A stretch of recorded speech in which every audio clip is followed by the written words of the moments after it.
పట్టాల్సిన అవసరం మాకు లేదు. ఎందుకంటే చంద్రబాబు నాయుడు గారు అసెంబ్లీ సాక్షిగా చెప్పారు, కార్యకర్తలకు గాని నాయకులకు గాని ఎక్కడ కూడా మీరు అతిగా ప్రవర్తించొద్దు, ఏ విషయాల్లో కూడా వెళ్ళొద్దు, పూర్తిగా అధికారులకు సహకరించండి. గతంలో ప్రభుత్వం తప్పులు చేసింది కాబట్టి మరి వాళ్ళకి ఈ రోజున మరి వాళ్ళ ఏ స్థానం ఇచ్చారో ఇవాళ మనం చూసాం. 5 తీసి 11 పెట్టారు.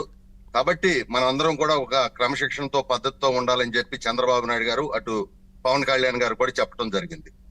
ఈ రోజు ఈ వైసీపీ నాయకులు ఎవరైతే ఉండారో పుట్టలు పగిలిపోతా ఉన్నాయి, పాపాల పుట్టలు. వాళ్ళు చేసినటువంటి పుట్టలో పాములు ఎట్లా బయటకు వస్తా ఉంటాయో ఈ రోజున వాళ్ళ అవినీతి అట్లా బయటకు వస్తా ఉంది.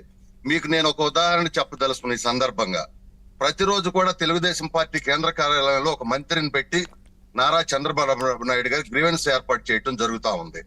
ఆ గ్రీవెన్స్ లో ప్రతిరోజు కూడా వచ్చే బాధితుల్లో 70% మా భూములు లాక్కున్నారు, మా భూములు ఆక్రమించుకున్నారు, మా భూములను వాళ్ళు సాగు చేస్తా ఉన్నారు, మా భూములు పాడు చేస్తా ఉన్నారు, మొత్తం ఈ సమస్యలే వస్తా ఉన్నాయండి.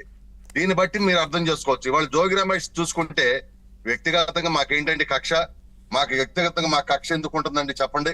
ఇవాళ ఒకటే విషయం అండి మేము చెప్పేది, ఇవాళ ఎవరైతే ఈ జోగి రమేష్ ఉన్నాడో ఆయన ఏదైతే భూములు రక్షిస్తానని, ఏదైతే మన అగ్రిగోల్డ్ భూములు రక్షిస్తానని చెప్పినటువంటి ఈ వ్యక్తులు సర్వే నెంబర్ను మార్చి 87 ఉంటే 88 చేసి లోకల్ సర్వేకి కూడా తెలియకుండా అన్ని కూడా ట్యాంపరింగ్ చేసేసి, అదే విధంగా పక్క రైతులు సంతకం పెట్టినట్టు చేసి ఇవాళ భూములు కొట్టేసి మళ్ళీ అమ్ముకున్నారు.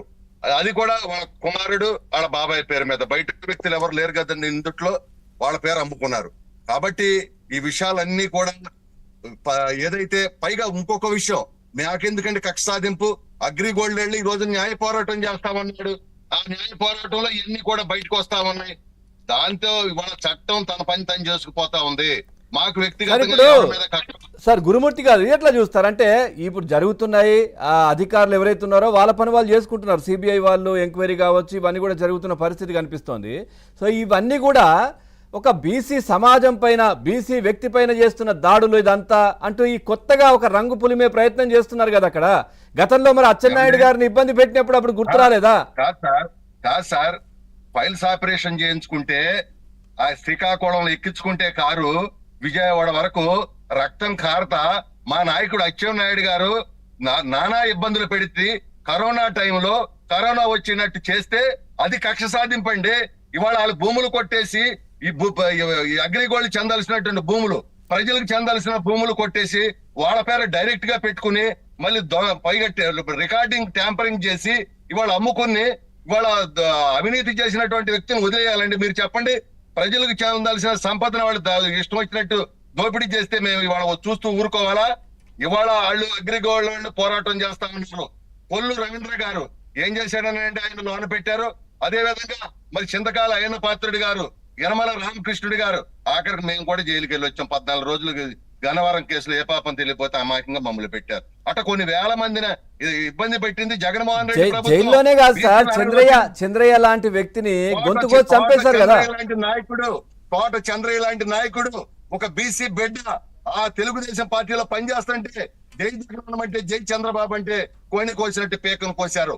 ఒక అమర్నాథ్ గౌడ్ ఒక బిడ్డ చనిపోతే కనీసం పలకరించినటువంటి దిక్కు లేదు. అంతేకాదు ఇవాళ దాదాపుగా 500 మంది బీసీలను ఎస్సీ బీసీ మైనార్టీ వర్గాల్ని ఓచకోతకు వస్తే ఒక డాక్టర్ నడి రోడ్డు మీద మాస్క్ కోసం ఏ విధంగా చంపారో మనం చూసాం. మరి ఎస్సీ మైనార్టీ చంపారో చూసాం, ఎస్టీ వర్గాలు చంపారో చూసాం. ఇవాళ మాకు ఎవరి మీద కూడా కక్ష సాధించాల్సిన అవసరం లేదు. వీళ్ళు 5 సంవత్సరాల పాటు ఈ రాష్ట్రంలో వ్యాపారం చేశారండి. ప్రజాస్వామ్య దేశంలో పరిపాలన చేయాల్సినటువంటి వ్యక్తులు వ్యాపారం చేసుకుని వెళ్ళిపోయారు. వ్యాపారం చేసుకుంటా వీళ్ళ బాబు సొమ్మ, లేకపోతే వీళ్ళ అబ్బాల సొమ్ముల, ఎవరు సొమ్మనండి వీళ్ళు ఇష్టం వచ్చినట్టు చేయడానికి. ప్రజల సంపదను కాపాడాల్సినటువంటి బాధ్యత ఈ రోజు మా మీద ఉంది, ప్రభుత్వం మీద ఉంది, ప్రభుత్వ చట్టం మీద ఉంది.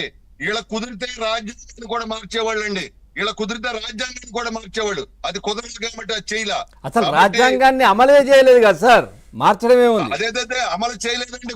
కుదిరితే దాన్ని కూడా మార్దాన్ని చూశారు, అమలు చేయలే. కుదిరితే దాన్ని కూడా మార్చేవాళ్ళు. అలాంటి వ్యక్తులు ఇవాళ వాడు మాట్లాడటం బీసీ అని చెప్పి ఎస్సీ అని చెప్పి మాకేం కర్మండి. తప్పు చేస్తే ఎవరైనా సరే శిక్ష అనిపించక తప్పదు. ఇవాళ వాళ్ళకన్నా తప్పులు ఎవరు చేశారండి? బీసీ వర్గాల నిధులన్నీ కూడా దారి మళ్ళించింది ఎవరండి?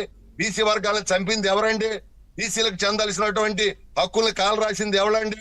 ఇవాళ మరి ముఖ్యంగా బీసీ ఎస్సీ మైనార్టీ వర్గాల ఎవరైతే ఉండారో అక్రమ మద్యాన్ని తెచ్చి అదే విధంగా గంజాయి తెచ్చి దాని మీద వ్యాపారం చేసుకుంది వైసీపీ వాళ్ళు కాదండి. ఈ విధంగా ఎస్సీ బీసీ మైనార్టీ వర్గాల మరి ఏదైతే సమాధుల పునాదుల మీద వ్యాపార సామ్రాజ్యం నిర్మాణం చేసినటువంటి వ్యక్తి జగన్మోహన్ రెడ్డి అని కూడా మీ ద్వారా నేను తెలియజేస్తా ఉన్నా. రైట్. కృష్ణవేణి గారు సార్ మేడం మాట్లాడండి. సార్, ఇవాళ వైసీపీ నాయకులు చేస్తున్నటువంటి ప్రతి అవినీతి కానీ అక్రమాలు కానీ అన్ని బయటకు వస్తూ ఉన్నాయి. ప్రజలే స్వచ్ఛందంగా వచ్చి చెప్తూ ఉన్నారు. ఇవాళ జోగి రమేష్ గారి విషయంలో చూస్తే సార్ థ్యాంక్ యూ సార్, ఆయన మాట్లాడినటువంటి పదజాలం ఎటువంటిది, మా అధినేత పవన్ కళ్యాణ్ గారిని ఏ విధంగా మాట్లాడారు, ఆ రోజు చంద్రబాబు నాయుడు గారిని కావచ్చు ఎలా మాట్లాడారు అనేది ప్రజలందరూ కూడా చూశారు. వాళ్ళ స్థాయి వాళ్ళ భాషా విధానం అలాగే ఉంటది కాబట్టి ఇవాళ వైసీపీ అనేది ఎంత పతనం అయిపోయిందన్నది కూడా తెలుస్తారు. కానీ ప్రజాస్వామ్యంలో ఒక విలువలతో కూడినటువంటి 3 పార్టీలు ఒక కూటమిగా ఏర్పడి ఇవాళ ప్రజల ఒక ఆస్తులకు కూడా రక్షణ కల్పిస్తూ వీళ్ళు తీసుకొస్తున్నటువంటి మా కూటమి ప్రభుత్వం తీసుకుంటున్నటువంటి నిర్ణయాలన్నీ కూడా ఈ వైసీపీ నాయకులకి ఎక్కడ మింగుడు పడట్లేదు. ఇవాళ అగ్రిగోల్డ్ కి సంబంధించినటువంటి ఆస్తుల గురించి జోగి రమేష్ గారు అభోసమో